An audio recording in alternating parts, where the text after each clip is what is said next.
আমাদের পাশের গ্রামে একজন নিছিল, তারে আমি কেনার জন্য বলছিলাম। সে কিনে অনেক লাভবান হয়েছে, সেই জন্য আমিও তার দেখা দেখি নিলাম।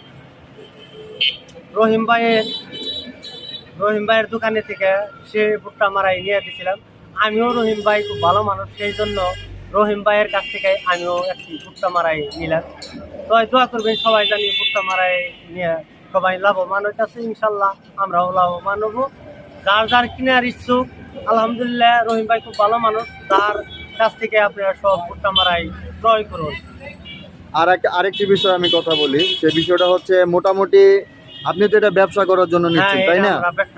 তো আপনি যাকে কিনে দিয়েছিলেন সে আসলে মোটামুটি কত টাকা এভারেজ কত টাকা ইনকাম করেছে সে নেওয়ার পরে প্রায় 2 লাখ টাকার মতো সে ইনকাম করছে। আপনি সেটা দেখার পরে আপনি